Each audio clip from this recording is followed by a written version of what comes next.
Hello, I welcome you all once again to Hansraj e-Samvaad channel. My name is Piyush Chaudhary, Assistant Professor at the Department of English at Hansraj College, University of Delhi. Hansraj e-Samvaad Center is a center established under the aegis of Mahatma Hansraj Faculty Development Center under Ministry of Education, Government of India. And we are in the midst of the ongoing lecture series on individual and society, which is a generic elective offered across the various colleges of the University of Delhi. And today we'll be discussing the poem Indian Movie, New Jersey, written by the award-winning author and poet Chitra Banerjee Divakaruni. Let me first discuss a brief introduction to the poem with all of you. I'll briefly introduce the poem and then later on I'll go stanza by stanza, line by line into the poem. So the author, Chitra Divakaruni, she was herself born in India, but then she left India to live in USA for her studies and also for her, career. Therefore, perhaps she would be the best person to understand and to describe the experiences that the immigrants might face in a foreign country. And that is why, and this is the major themes in almost, all of her literary works, and that is the immigrant experience, right? And this poetry, this particular poem, Indian Movie, New Jersey, will also describe about the immigrant experience. Chitra is an Indian, but then she's living abroad. She's an overseas citizen of India, and therefore she can describe in much more real, telling details, the discriminations, the aspirations, the happiness, the troubles, the pains, the humiliations, the happiness, the expectations of an immigrant living in some other country. And this is precisely one of the major themes of this particular poem, right? So the poem, Indian Movie, New Jersey, shows, firstly, it shows the immigrant experiences. Secondly, it shows the loneliness of living in a foreign country. It shows the lives that the immigrants live and the discrimination that they might feel, in a foreign country owing to different socio-cultural ties. Thirdly, this poem also talks about the hopes of the immigrants and how these hopes get demolished and how these hopes get thwarted, right? So in this, story, we'll see how hopes get demolished and how disillusionment finally dawns on the poet and other people of her kind. There is a sense of disillusionment, that the poet goes through towards the end of the poem. In the beginning, however, she is in an illusion. She is in an illusion that she will be happy in a foreign country. But by the end of the poem, not just the poet, but all the other Indians, who are living there, they are disillusioned. So this realization, this disillusionment occurs, firstly, most importantly, through the symbol of the cinema. Even the name of the title of the poem carries Indian Movie. What's the title? Indian Movie in New Jersey. Therefore, movie and cinema will be a recurring symbol in this poem. Like movies and cinema, the truth and the reality is also an illusion. Like any movie or any cinematic production, truth is different from reality. The reality might be different from what is shown to the poet living in America. It's an illusion. The happy life in America is an illusion. So therefore, the Indian movie in the title of the poem becomes a metaphor of, you can say, disillusionment. It becomes a symbol of, you can say, disillusionment. Now, after this brief introduction, let me start reading, the poetry stanza by stanza. There are in total 4 stanzas in this poem, and I'll begin with the very first stanza now. And look at the lines that, Chitra writes. She says, "Not like the white film stars, all rib and gaunt cheekbone, the Indian sex goddess smiles plumply from behind a flowery branch." Right? So we notice that the poem begins with a cultural difference between the Western and the Asian representation of eroticism. Right? The author, Chitra, she uses cinema and movies to show the differences in the culture and in the cultural production of cinema in both India and in the West. The first few lines, these 4-5 lines which I just now read, and how these people, they whistle and how they are happy watching the movie, watching the heroine on the movie, it shows the characteristic and the stereotypical manner in which Bollywood represents women. While the men at the, at the sight of the female heroine, and they are dancing to a song, and the lip sync is a little bit off, but that's fine. So therefore, it represents the characteristic manner in which old Bollywood movies and songs are represented. So basically, the poet is showing a scene in a cinema hall in the very first stanza, and through this particular scene in the cinema hall, in the first stanza, there is a marked cultural difference between the Asian and the Western representations of eroticism, of the erotic. It's a typical stereotype of the old classic 1970s and 1980s and 1990s Bollywood movies and storyline. So therefore, nostalgia for the shared culture back in India and the longing of the past, longing of the original culture, the nostalgia is something which is very much present in this particular poem. And apart from showing the experiences of the immigrants in USA and the loneliness of living in USA, the poet also shows there is a sense of nostalgia and disappointment and a disillusionment of living in USA, right? So cinema is the major symbol through which this disillusionment occurs. So therefore, just like movies and cinema, the truth and reality is almost always an illusion. The truth and the reality might be something else, and the cinema and the movies is just an escape from truth and reality, because they are not real in the sense, right? A movie or a theater or a play or any cinematic production might represent reality, but it is not reality per se. It's not reality in its own, right? So this is one of the points. But then let's go forward to the second stanza. And in the second stanza, we are first described the manner in which the Indian immigrants, they speak English, which is clearly different from the immigrants. So the poet Chitra is describing how in the cinema hall they don't feel embarrassed by the way they speak English. However, they do feel embarrassed by the way they speak English, and they are discriminated against by the Native Americans, right? So she says, we laugh and clap. Here we need not be embarrassed by words dropping like lead pellets into foreign ears. The flickering movie light swipes from our faces, ears of America. So in these lines which I just now read, firstly the poet is referring to a very different kind of English. Obviously, these people are immigrants, they are Indians, and they are going to America, and our English is clearly different from their English, because English is not the mother tongue in India, right? Because the English language is native to Americans, but not so to Indians, right? So these lines also show how the immigrants were discriminated, and how for them it was unpleasant to listen to Asian English, because their accents are different, and hence they face discrimination, right? Now this was the first point. I think the second point which can be discussed is, he says, the flickering movie light swipes from our faces, ears of America. Ears of America. Therefore, describing how, when they go to watch movies in the cinema hall, they temporarily forget their troubled lives, through the entertainment that they are getting, right? So then on line number 25, she says that once again she describes the stereotypical imagery of the Indian cinemas, having a mix of melodrama, eroticism, beautiful heroine, and the hero, he's heroic, he's morally upright, and he dies for his friend. So there is a marked sense of sarcasm also by the poet Chitra Banerjee.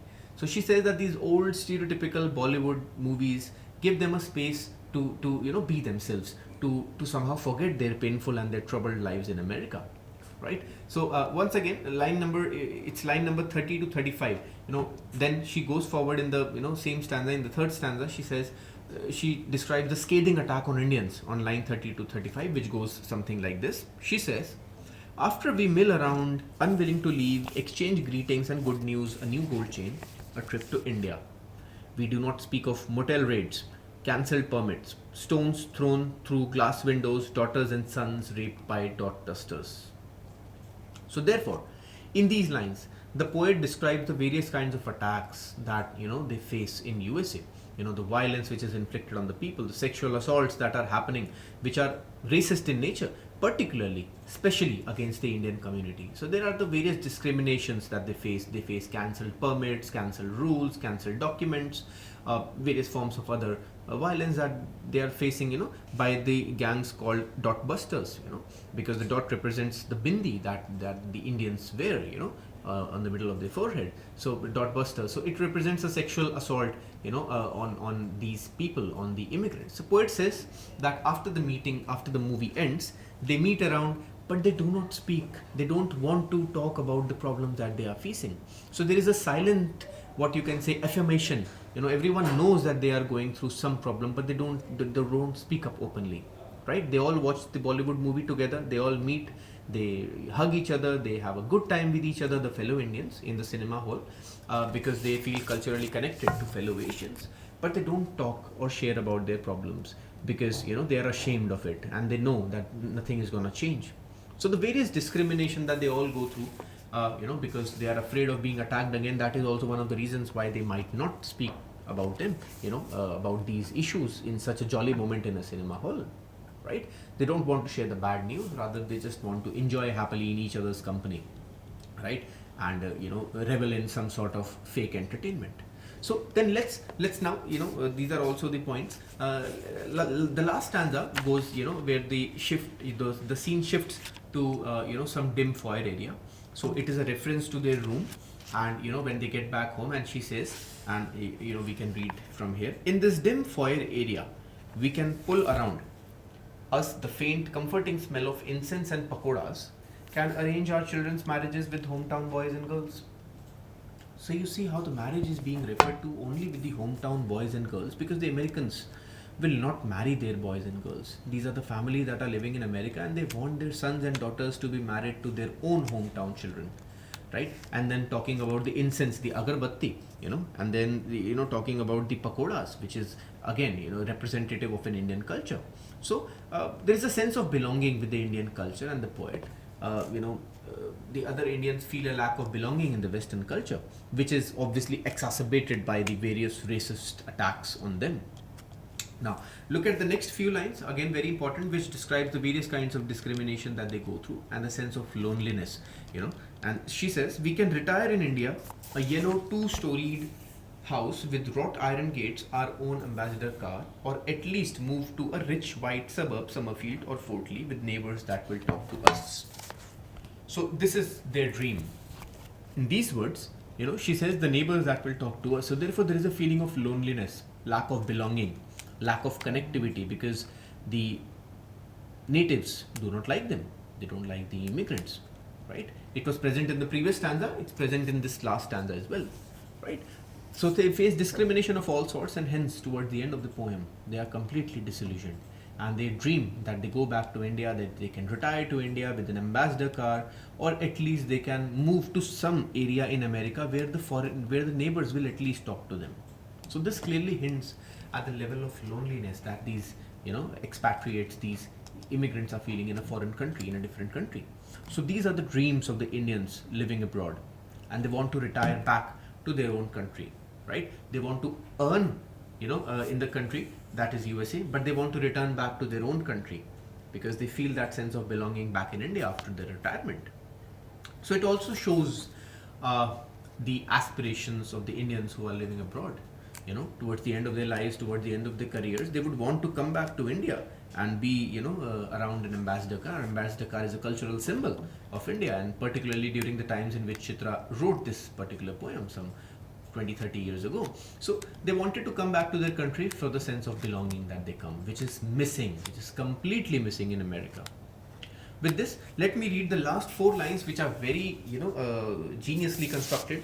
She says, here, while the film songs still echo in the corridors and restrooms, we can trust in movie truths. Sacrifice, success, love, and luck. Sacrifice, success, love, and luck, the America that was supposed to be.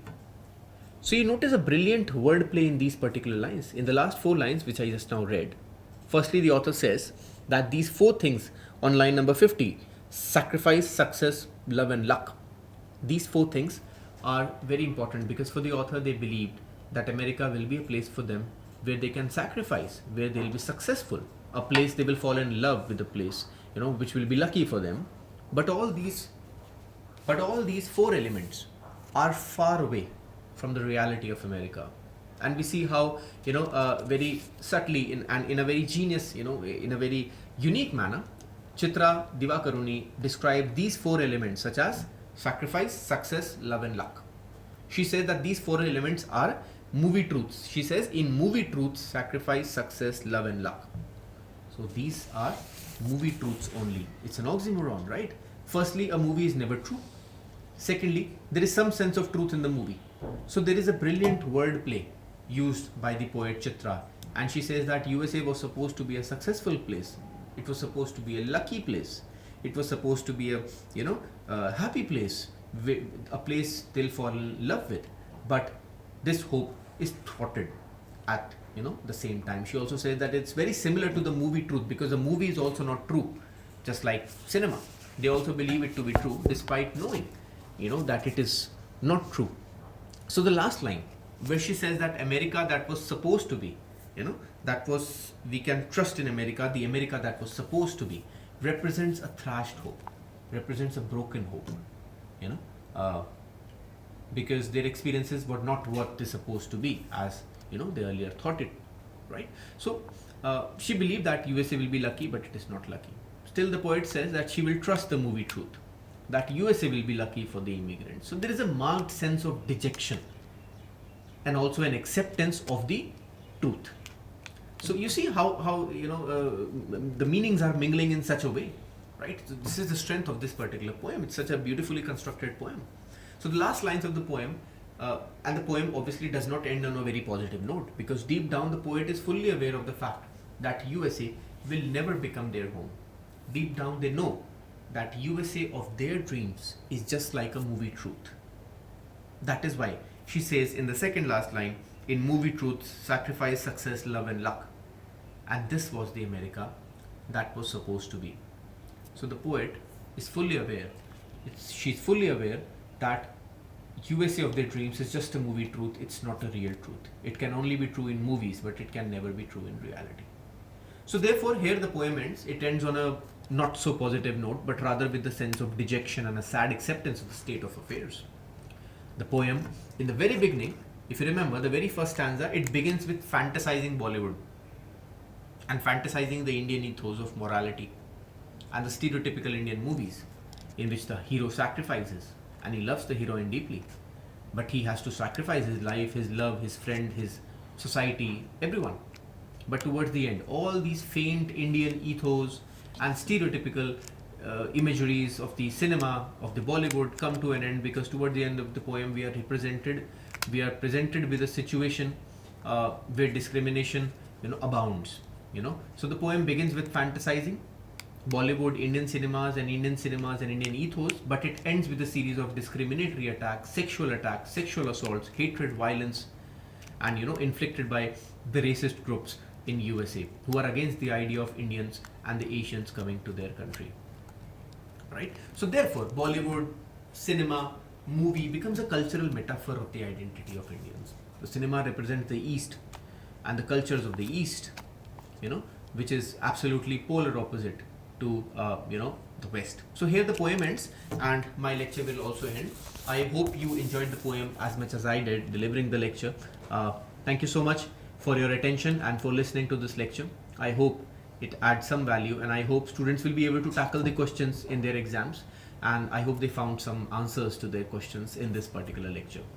I thank you all for joining me in this lecture. I will see you very soon on some other lecture, on some other day.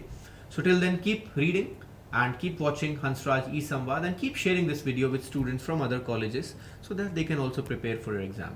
Thank you so much. Goodbye and Jai Hind.